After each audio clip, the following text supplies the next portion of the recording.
Rebecca of Pocketful of Posies, and first off I would like to say hello and welcome to all of my new subscribers. I am just so overwhelmed and excited about how you all responded to my COVID video about plus size costuming, and thank you so much for joining me. Today's project is the documentation of my summer corset, putting it together, making a mock-up, all of those things. And so I used this pattern by the Mantua-Maker. It is number 1870-1, and it is the 1865 to 1880 corset. I was a little afraid of making this corset. It was my first corset. I had made one pair of stays for me and one pair of stays for my sister before, but I had never made a corset, and so I was a little nervous, but it went together really well and fairly easily. The instructions were nice and clear. I was afraid of the bust gores and the hip gores, having never done that before, but the instructions in the pattern were nice. They kind of took you through 3 different ways to do it, so whichever way worked the best for you. And so I'm excited to show you my process and show you the finished corset. So here we go. All right, first things first, a mock-up. I sewed the pieces together and I sewed twill tape down for boning channels. I will go through the process of sewing the gores and everything when I get to the actual construction, but I just used some, I don't even know what it is. It's some kind of a twill, but it's 2 different colors on each side. I used lacing tape rather than bother with grommets or eyelets on a mock-up. I didn't have a busk yet, so I just sewed the front openings together and inserted boning down the middle. I really just wanted to make sure I cut the right size and cup size for the bust gussets. Let's get down to business. I chose cotton Aida fabric, which is cross-stitching fabric, but it's sturdy and it has little holes in it, so it's relatively breathable. And since I'm doing an unlined corset, I wanted something that was sturdy that I didn't need to put a lining in. I cut out my pieces and I started assembling the gussets. I chose to fold the seam allowance to the inside and place the gusset piece on top of that on the inside.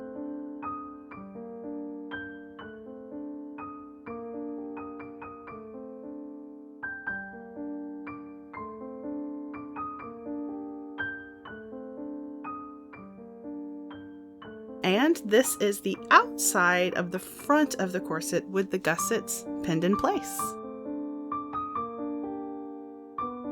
Here's what the back pieces look like pinned.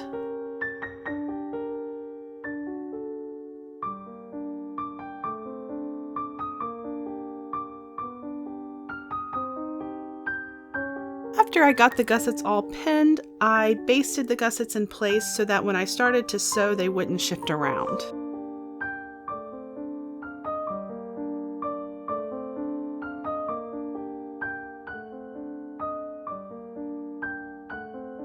Here are the basted gussets.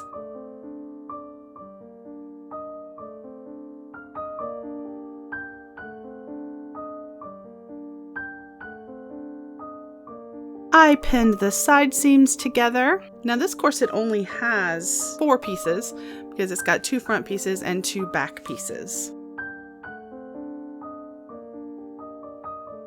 Then I took a little break for some puppy pets. And then Loki, tried to eat trash, as he always does. I went ahead and sewed those side seams.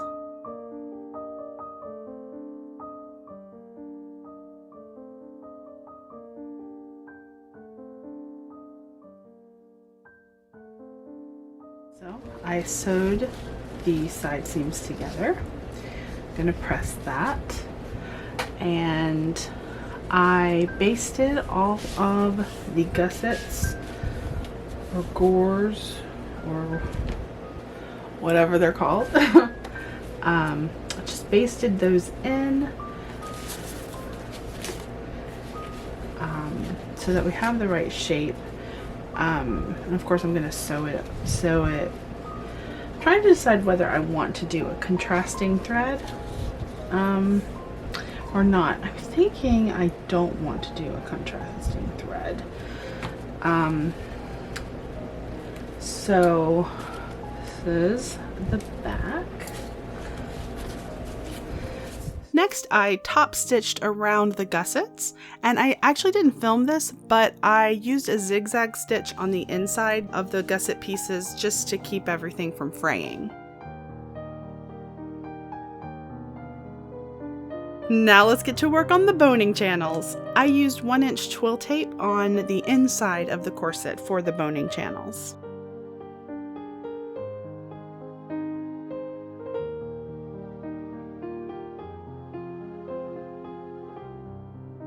Then I had, inevitably, some machine issues.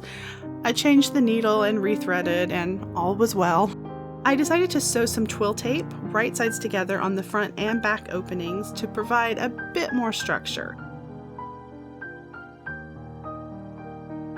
Next, I turned that facing on the front left to the inside and marked the placement for the busk hooks.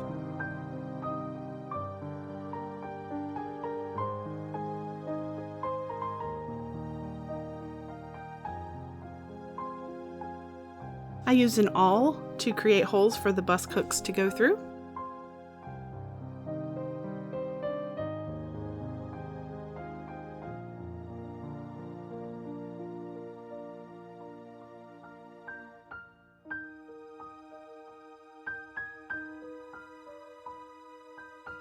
Then I marked the placement of the loops on the front right.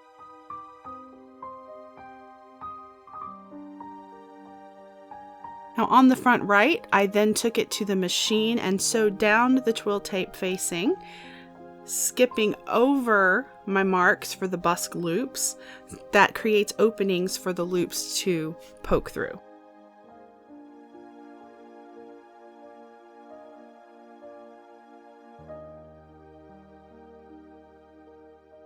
And then it was time to insert the right side of the busk. The loops slide through those openings that I made really well, and I just used some clips to hold it in place.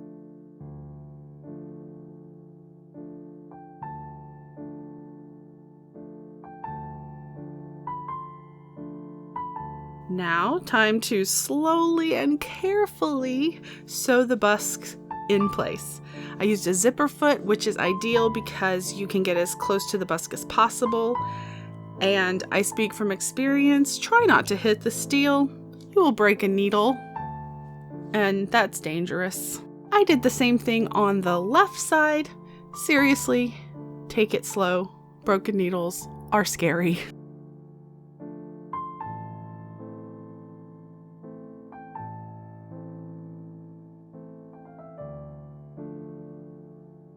Sewing down the boning channels.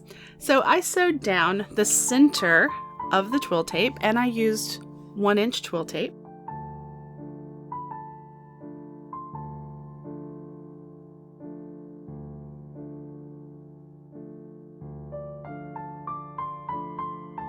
Then I sewed each side as close to the edge as possible, creating 2 boning channels with each piece of twill tape.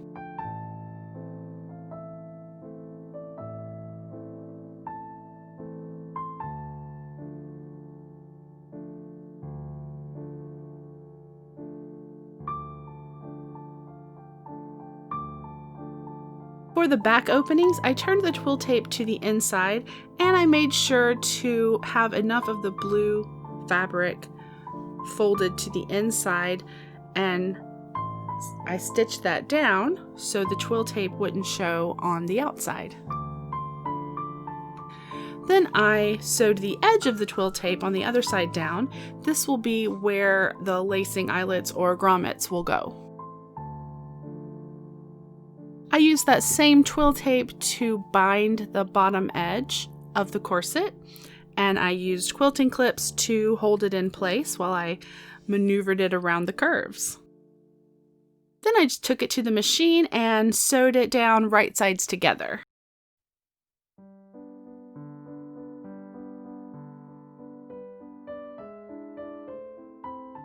Then I turned the twill tape to the inside and used those clips again to hold it in place. So we are covering the raw edges here.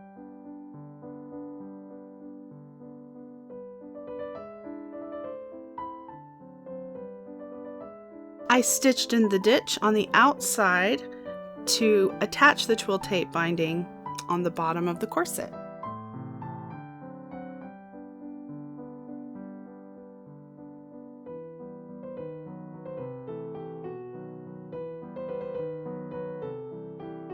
To the boning! I used steel boning in a couple of different lengths.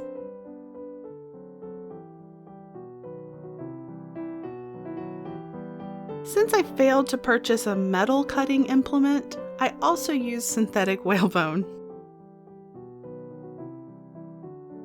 Then I bound the top edge of the corset using the same steps as the bottom.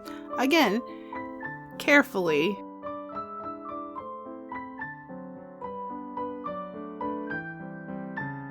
It's trim time! I chose the same lace I had in my stash that I also used on my Victorian drawers, and I used those clips to keep it in place, and then I sewed it down by hand.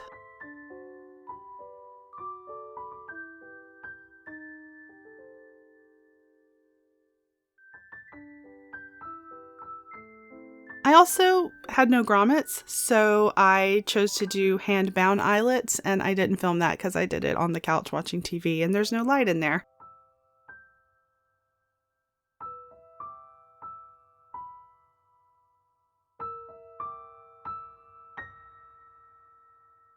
And here it is! I am very happy with it, and I think it's very pretty. It makes me feel so Victorian. And I definitely learned a lot making this, and I hope that you may decide to make a Victorian corset as well.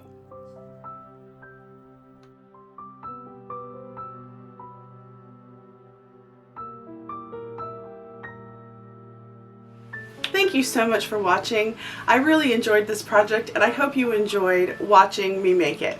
And so if you haven't subscribed yet, go ahead if you enjoyed this. And if you have, thank you so much.